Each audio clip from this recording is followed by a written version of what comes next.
अब ये मुमकिन नहीं कि मुकर्रे जाएंगे, ऐसे कानून से हमको इनकार है। अब ये मुमकिन नहीं कि गुजरे जाएंगे, मौत के नाम का खौफ देता है क्यों, मौत जिसे रोज आएगी मर जाएंगे। कि खून की बारिशों, जहाँ कहीं भी आवाजें नहीं आ रही है, आपसे गुजारिश है कि जिसकी ब्लॉक्स तक आवाज नहीं आ रही है तो आप अभी से इत्तला कर दें ताकि उसको सही किया जा सके। तमाम भाई से गुजारिश है, हजरत अमीर शरीयत की आमद हो चुकी है, आप सभी लोग सब्र बनाए रखें। इंशाअल्लाह ये प्रोग्राम बहुत हद तक सफल के रास्ते पर है। अल्लाह रब्बुल इज्जत से दुआ कीजिए, अल्लाह रब्बुल इज्जत हमारे आने को कबूल फरमाए। आइए हजरात, एक मतलब इशारा शाह मौका के मुनासिब बातों को नजर फरमाइए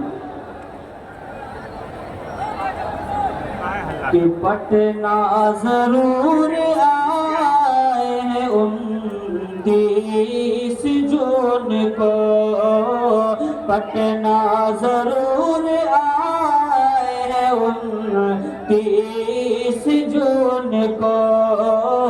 एक इनकलाब लाना है 29 जून को, एक इनकलाब लाना है 29 जून को। कि हम गफलतों में सोए नहीं, जागे हुए हैं हम,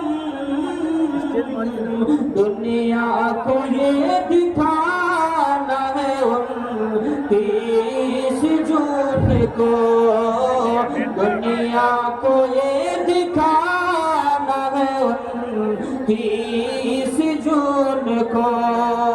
नारे तकबीर, नारे तकबीर, दस्तूरे हिंद, दस्तूरे हिंद जिंदाबाद, हिंदुस्तान जिंदाबाद, इमारत शरीया जिंदाबाद, हजरत अमीर शरीया जिंदाबाद, हजरत नायब अमीर शरीया जिंदाबाद, हजरत मौलाना अहमद वली फैसल रहमानी जिंदाबाद, हिंदुस्तान जिंदाबाद। के पटना जरूर जाना है 29।